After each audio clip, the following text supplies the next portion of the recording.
It is 2 a.m. and most of Kampala is asleep, but in 34-year-old Annet Tinkamanyre's window, a lone light burns. Every weekday for the last 3 years, she has risen at this early hour to prepare 20 liters of spiced tea to sell at bus terminuses across Kampala. Hey, nice day. It is a business that now affords Annet and her 2 children a comfortable life. She cannot forget the desperate circumstances which led her to start the simple business. My husband divorced me, he left me with my kids, and so I had to push on with life.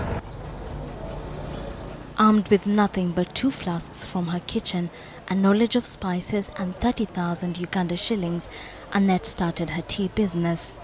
In the midst of hundreds of tea vendors with the same idea, Annet sought to set herself apart. She serves her clients fresh, flavored tea in hygienic, disposable cups for which they are willing to pay more.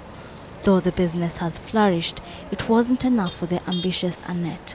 With 2 children to raise, she felt the need to start yet another business to supplement her income.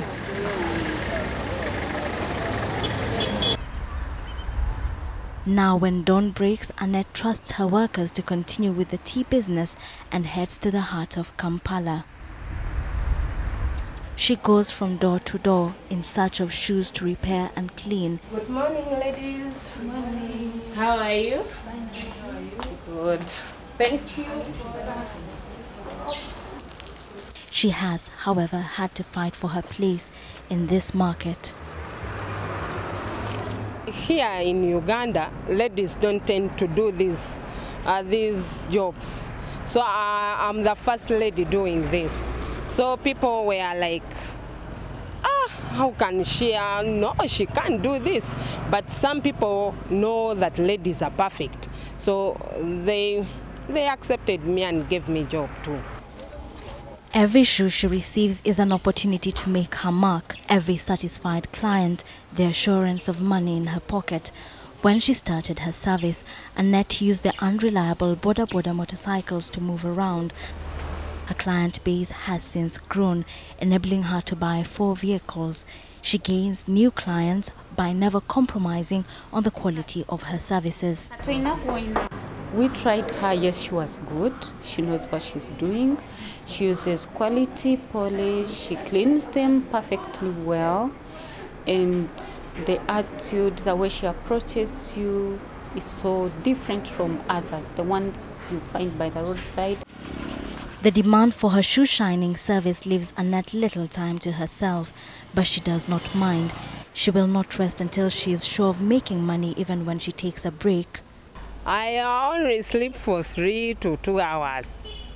Yeah, that's enough for me. But in future, I'll sleep for the whole day when I'm done. Annet banks no less than 400,000 Uganda shillings in profit daily, but her satisfaction doesn't simply stem from the financial returns. 19-year-old Balok Milton is one of 17 employees learning from Annet how to run a business. After 5 months of working for her, Milton knows his days are numbered. I am saving because she told me that I will work with you for 6 months. Then after that six months, you will have get your own money and you start your own business. All over Kampala there are tea vendors and shoe shiners competing for the same market, but Annet is not afraid of competition. There are more than enough shoes in Kampala for everyone to clean. She always finds ways to stay ahead of her competitors. Every evening, when the working masses leave their offices, Annet sets off for the social places they frequent. As the workers relax after a long day, she coaxes them out of their shoes. She may be the boss, but Annet still works alongside her employees. She has not arrived at her destination just yet.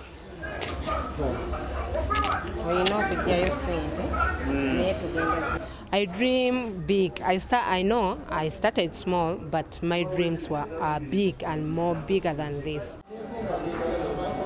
Running 2 successful businesses and training young people is not enough. Annet plans to expand her business across Uganda and start her own juice factory.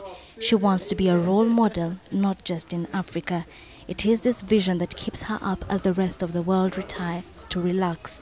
She is bent with each stroke of her brush on mending souls and changing attitudes, what she likes to call polishing minds.